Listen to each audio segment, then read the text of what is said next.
too. Join us with your lively host, Ray Lowe, better known as the luckiest guy in the world. Good morning, everybody. This is Ray Lowe, and I'm sitting here in wonderful Woodbury, New Jersey at the Wildfire podcast studios with our engineer Taylor manning the fort over here. He's going to keep me straight and make sure that this podcast goes through because I'm a technical Luddite. But I've got some great things to talk to you about today. First of all, let me recap what Changing the Rules is all about. And Changing the Rules is a podcast that we developed for the luckiest people in the world. And it's to help them become luckier and luckier and luckier. The luckiest people in the world are those people who invent their own lives and design them constantly as things change and then live them to the fullest. And Changing the Rules is about one of the factors that we have to go through to do that. You know, throughout our lives, we've all been given rules, and those rules started with our parents when we were growing up, and then they went to the schools, and then they went to our church or our synagogue, and then they went to our jobs, and everybody seems to have rules for us. And those rules generally are good because they add structure to our life, but over time what happens is they add clutter to our life, and a lot of those rules that we were given are no longer as important or critical to our lives. And one of the things that we found is that if you're living your life by other people's rules, you can't really truly live your own life. You're living somebody else's life. And that's what this show is all about. And I'm excited today because I have a co-host today. And Rebecca Hoffman is going to be our co-host for the next month. Okay, and she's going to do a whole lot of interesting things for us. So, good morning, Rebecca. Hi, Ray. How are you? You know, let me introduce you, and I want to read something that I took off of your website or your LinkedIn post. But you run a company called Good Egg Concepts. Okay, It's true. and Yep. it is, quote, an economical, thoughtful, clever, endlessly curious consulting firm focused on your goals and brand. And so That sums it up. I got a couple of quick questions for you. You know, first of all, tell us real quickly how Good Egg Concepts, how you got that name. Well, Good Egg comes from many years ago when I made my first email address when the internet was just getting started. And I asked a friend, what should my email handle be? And they said, well, you're a good egg. Be the good egg at blah, blah, blah. And I became the good egg, and the name never left. The good egg just stuck around and became the name of my consulting practice many years ago. Well, it certainly is a unique brand, and it certainly is a clever brand and a thoughtful brand. And I don't know about the endlessly curious, though. Where did that one come from? Well, I think to your point, when you talk about luckiest people in the world, one of the marks of a lucky person is someone who remains curious. Which means always finding something interesting along the way in life. And I think that's where that comes from. Absolutely. And let me add one other thing. Rebecca is a storyteller, and she is one of my favorite storytellers, and she's a storyteller coach. I kind of stumbled on that one. That is true. That is true. You know what? A good story. We need those, right? Well, absolutely. And a good story beats everything. And boy, do we have a good story for us this morning. Okay. We sure do. And why don't I let you introduce Ari? And, wonderful. Thank you. And then I've stored up my questions, so you got to let me in there sometime. Okay. Well, I would like to tell our listening audience that I would like to introduce Rabbi Ari Moffick, who is someone I've worked with, and I call her a dear friend as well. She's currently the Director of Education at Temple Beth El in Northbrook, Illinois. But previous to that, she's done some very interesting and kind of groundbreaking work in her rabbinate. She founded a concierge rabbinic practice and worked with people in an independent way, bringing Judaism into people's homes, and also worked with an organization that was devoted and dedicated to working with interfaith couples and interfaith families around the United States and actually in the world. And she's also the author of a book, which you can find on Amazon, that's called Love Remains, a Rosh Hashanah story of transformation, about a family experiencing the growth and transformation of a child who is expressing themselves in a transgender way. And I know Ari so well, I have to say I'm just thrilled to be able to talk with her this morning. You have a wonderful sense of humor and a wonderful look on life. And I think, Ray, when we started talking with Ari before this session, we were talking a lot about how did you become?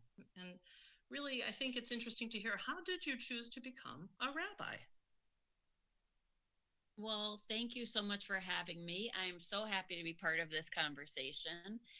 And I love hopeful, optimistic podcasts and stories. So I'm happy to be here.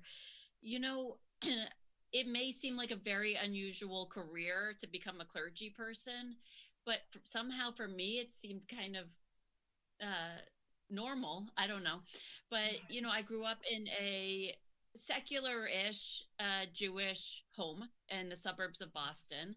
We belonged to a congregation, a synagogue. We went fairly often. We did all of the Jewish holidays. I was very close to my grandparents, who were very ethnically, culturally Jewish. My uncle, my mom's brother, is a Reform rabbi. I was very close with my Jewish Sunday school teachers. I was just one of those unusual kids who actually liked Sunday school. The whole thing turned me on.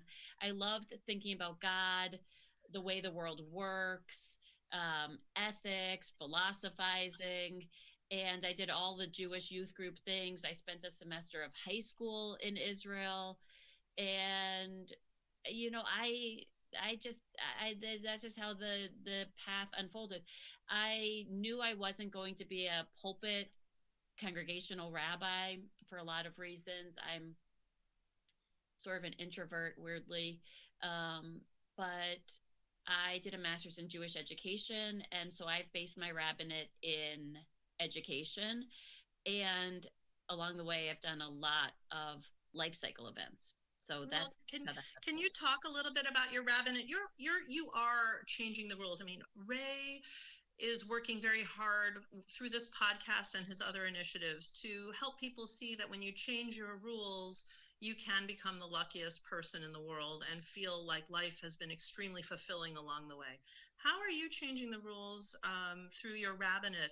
I know you work hard in the space around inclusivity and this notion we talk a lot about of what is a community and how do we use that phrase and what does that mean? Right. Could you talk a little bit about that? I mean, I think for a lot of us, life happens, and because of just how things unfold, you get a lens that you might not have ever had by training or on purpose, kind of. Yeah. And this is what happened to me. I went to the Reform rabbinical seminary. There's no choice. There's one place to go, and you go through the whole program, and truthfully, it's just very in the box, and you do the classes and you learn the stuff. And they turn you out to kind of be, to serve I think they understand the mainstream of the people. But for me, what happened is that my oldest friend, I called her parents aunt and uncle growing up, although, they weren't really, but that's how close we were. She ended up marrying someone Catholic. She grew up Jewish. And I was in my last year of rabbinical school. She asked me to stand with her at her wedding. I wasn't allowed to officiate, but I sort of co-officiated, and through that process of meeting their priest, figuring out how they understood religion, what they imagined it would be in terms of raising kids, what we were doing, I found that so exciting and so modern and so interesting, and such an honor to represent Judaism at that time that that's how my life ended up going. And luckily, I just landed in these places where that was celebrated. And so my husband is also a rabbi. We started with at Chicago Sinai Congregation, which is a historic it was a classical Reform congregation, which is a very interesting part of Reform Judaism, where they did services almost all in English. They even had Sunday services. It was a very American version of Judaism. And they celebrated interfaith families. In fact, had a partnership with Fourth Presbyterian Church right down the street in Chicago there. And so we learned so much about interfaith weddings, counseling, families. And then I ended up being an educator at a congregation in Wilmette, Sukkot Shalom, where almost all of the children at that time in my religious school had a parent who wasn't Jewish, and the families wanted Judaism in their lives. And again, we had a very close connection with the neighborhood church. And this just grew for me, this interest in these blended, layered, interesting families who had talk about stories. Each family has such an interesting story, and somehow, miracle of miracles, Judaism is part of it. Yes. I was like, yes, that's me. I want to be there. You know, and then you're talking about me here, you know that. Yeah. So Yeah. I was born, my father was Jewish, my mother was Catholic. I was raised as a Methodist because we had a Methodist church on the corner of the street. My parents thought that religion was an important thing. And so it's interesting to hear you talk about this. I never felt the strength. I probably felt the strength more of the Protestant side of things than anything else. But this whole concept of interfaith stuff intrigues me. And so go on. I'm sorry I interrupted. Well, no, that's all I was going to say. But, at today, over 70% of Jews partner with someone not Jewish. If you kind of survey as Reform, specifically Reform, it's over 80%. So the people have kind of spoken, and we are in an open global society, and people fall in love. And so that's really made liberal rabbis, figure out how can they be there, how do they want to be there, what do they have to change ritual in order to be there, and talk about boundaries and opening the tent. That's where the conversation is. Can you talk a little bit also by extension about the recent Gallup poll that's showing the steep decline in American affiliation with what we could largely call organized religion or affiliation with a specific house of worship? How does that dovetail with your experience as a disruptor in the rabbinic world and the Judaic interfaith world? Yes. Sometimes I think rabbinic colleagues are worried that our participation is somehow allowing, a new religion or a third religion, or that by saying yes to everything and not really sticking to, in a kind and loving way, kind of sticking to some boundaries, that there won't be anything authentically Jewish going forward, and we're going to kind of lose it to secularism or to some kind of, what they may say is some kind of watered down Judeo-Christianity, be a good person. I don't see that. I've never seen that. I think for a lot of families, ritual continues to be very important, customs, their family traditions, the holidays, but they are doing it in different ways. And we see now from the Gallup poll that the majority of Americans say that they're not connected to a specific bricks and mortar house of worship. That doesn't mean they're not spiritual. That doesn't mean they're not doing the holidays and life cycle events. But the institutional religion of America has to change because the people have said it has to. So Ray and Ari, that's really an aspect of changing the rules, right? It's there's evolution. There's no question that the rules are changing in this, especially in this sector. One of the things that I didn't get a chance to do this last week, but I noticed that you and your husband did a podcast or a broadcast of some kind about faith and religious traditions, and will they be relevant in the future? And I think what you're saying is they will be relevant. They're just going to be different. Yes, exactly. I think that's the key. The narrative is changing, and we're going to have to run and keep, as religious leaders, run and keep up if we want to be part of it. Yes. The main thing we talked about in that webinar was kind of our word of the day was fluidity. And we were talking about how fluid life is today, especially with this last year of the pandemic, the fluidity between home and work, the fluidity between public and private, even in terms of a Facebook account, where does your work and your brand and your personal, it all blends, it's all fluid. Fluidity of gender, fluidity of roles in life, and definitely fluidity in terms of religion, that people feel inspired by all different religious traditions. People have different gurus and leaders they follow. They are personally touched by different religious practices. We are in multicultural families.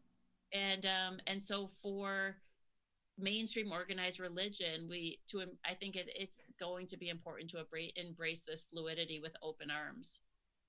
Okay. It's fascinating.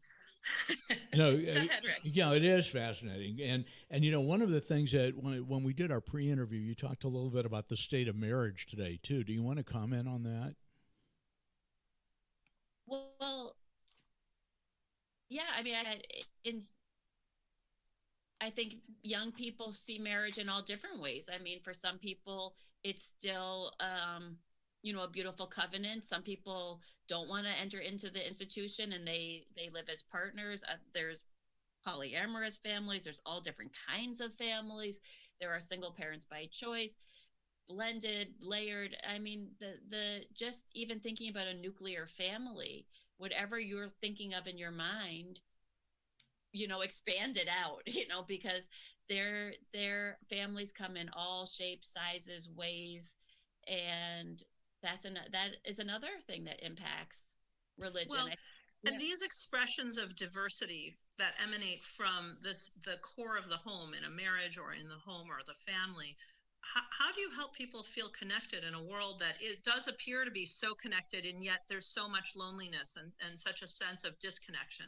What, as a rabbi, how do you help people feel connected and feel a sense of, I mean, the wrong word probably to use is community, but that's kind of the word we've always used. Where is that going? Yes. Community, we use that, religious leaders use this word all the time, especially on a website, join our welcoming community. And I think it's because, especially in Judaism, community is everything. We are a people, more than almost anything. If you can even argue Judaism is a religion, that's one piece of the Jewish civilization, but it's really about community and peoplehood. You can't pray with less than 10 people. Ruth's famous line in the Bible, your people will be my people, your God, my God. So people before God. And it within more traditional Orthodox communities, people kind of live together. They see each other at the kosher butcher. They see each other at the synagogue. They have the religious day school, and your lives are intertwined, and you just take care of each other in that religious sense where you are responsible for the community. And for more liberal Jews, where we're spread out in the suburbs or in an urban area, community takes on a different way, because when you think about who are your closest people, who's someone you would text if you've got a flat tire on the side of the road, who can grab your kids if you've got the stomach flu, who are your core people in life, who's your emergency contact, that's kind of your community.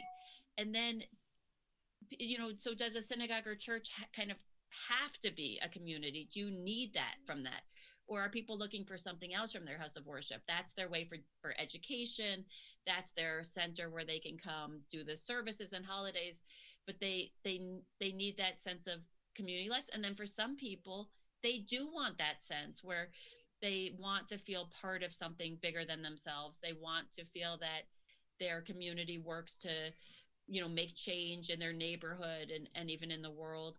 And so it's a balance. I think it's for sure a balance in terms of talking about it realistically, of what a religious group can accomplish and be, and knowing that with our busy, stressful lives, sometimes we just want to know that there's a place where we belong and that there's people who care about us.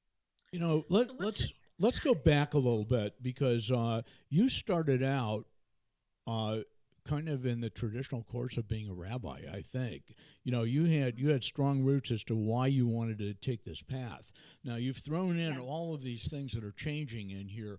How is this changing your course of action and the way you treat your job and your career? Yes, I've run, I've been the director of religious schools for many years now, and that's what I'm doing now.